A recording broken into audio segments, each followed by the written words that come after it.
गुंडागर्दी का राज है, गुंडों की सरकार है। हिंदुस्तान के बच्चे सड़कों में हैं, हिंदुस्तान के बच्चे शहादत दे रहे हैं इस सरकार और मोदी के खिलाफ। वर्दी में भी नहीं है ये लोग, पुलिस वाले वर्दी में भी नहीं है ये लोग। दिल्ली पुलिस सिविलियंस को लेकर चल रही है ये लोग, सांसदों का अटैक करवा रही है civilians pay.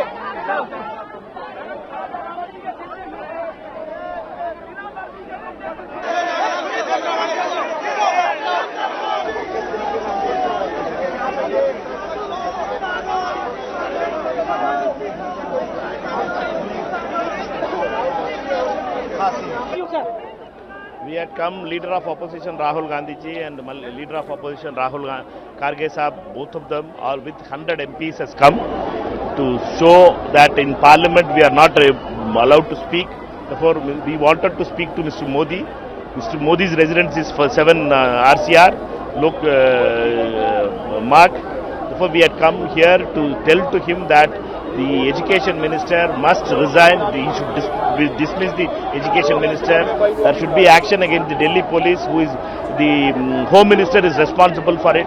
Mr. Modi is responsible for it. He can't run away from that responsibility. Therefore, we had come and we are not been allowed inside to meet the Prime Minister, and Prime Minister is afraid to meet us also. Therefore, only they are detaining all of the MPs. मार्गाने चाललो होतो, परंतु सरकारने त्या आंदोलनाला म्हणजे पोलिसांच्या जागी भाडोत्री गुंड आणून विद्यार्थ्यांना मारहाण करताय. बऱ्याच जणांचे डोके फुटले, बऱ्याच जणांचे फ्रॅक्चर झाले.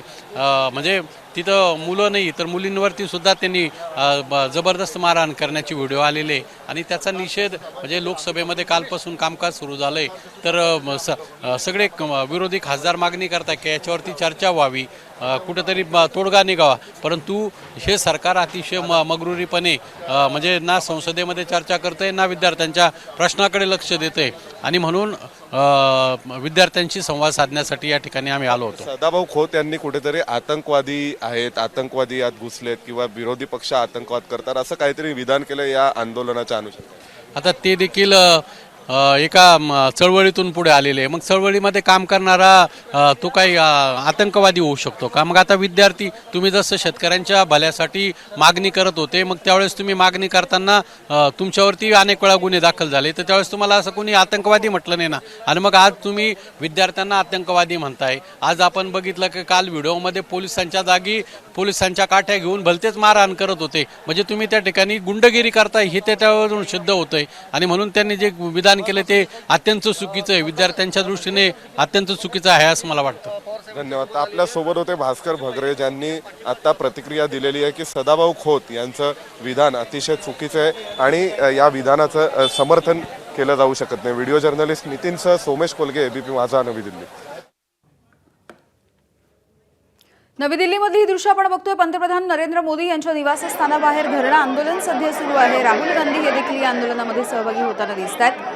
राहुल गांधींसह काही खासदारांना सध्या पोलिसांनी ताब्यात घेतल्याची माहिती मिळते आहे. काँग्रेसच्या खासदारांना पोलिसांनी आता ताब्यात घेतलंय आणि पुन्हा एकदा या परिसरामध्ये काहीसं गोंधळाचं आणि तणावाचं असं हे वातावरण. मोठ्या संख्येनं कॉक्रोच जनता पार्टीचे कार्यकर्ते असतील, देशभरातून आलेले विद्यार्थी असतील, हे या ठिकाणी जमलेले आहेत.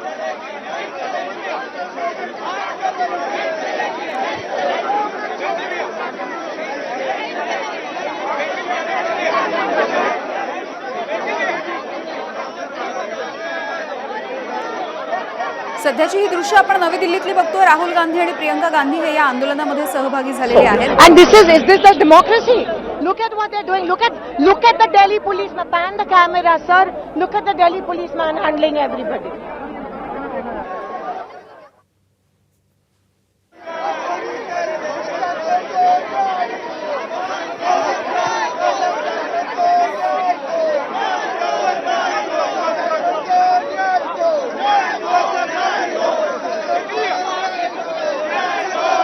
पंतप्रधान नरेंद्र मोदी यांच्या दिल्लीमधल्या निवासस्थानाबाहेरचं हे आंदोलन आपण पाहतोय. दुसरीकडे सुप्रिया सुळे आणि शरद पवार हे जंतर मंतरवरच्या आंदोलनामध्ये पोहोचलेले आहेत आणि अभिजित दिपके यांना ते समर्थन देताना दिसत आहेत.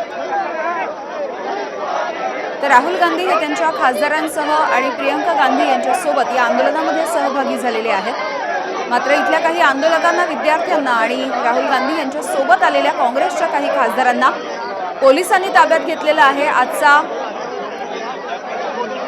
या व्यापक अशा आंदोलनाचा खरं तर रस्त्यावरती उतरून जंतर मंतरच्या बाहेर येऊन करण्यात आलेल्या या आंदोलनाचा हा दुसरा दिवस आहे.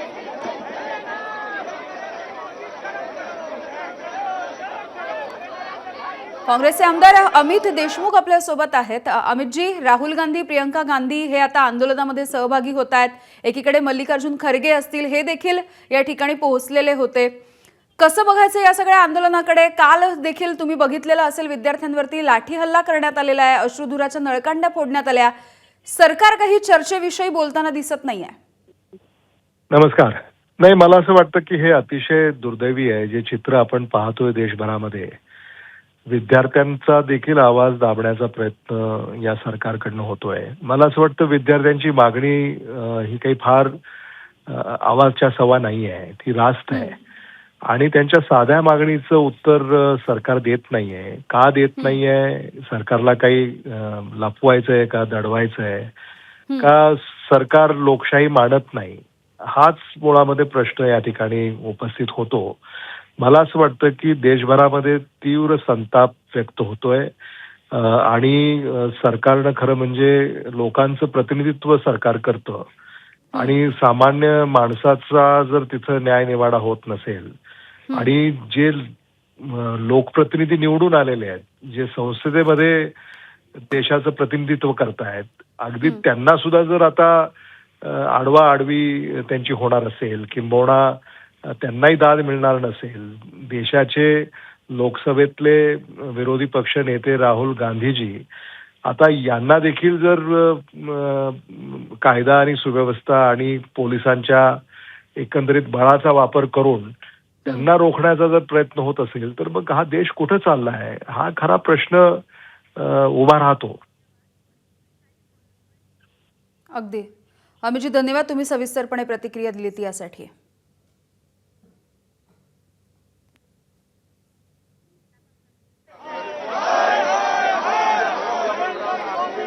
तर राहुल गांधी आणि प्रियंका गांधी यांचं हे आंदोलन आपण बघतोय. या आंदोलनामध्ये खरं तर त्या दोघेही सहभागी होताना दिसत आहेत. पोलिसांनी इथल्या आंदोलकांना आणि काँग्रेसच्या काही खासदारांना देखील ताब्यात घेण्यात आलेलं आहे. पंतप्रधान नरेंद्र मोदी यांच्या निवासस्थानाच्या बाहेर सध्या हा ठिय्या मांडण्यात आलेला आहे. हे धरणं आंदोलन सध्या केलं जात आहे.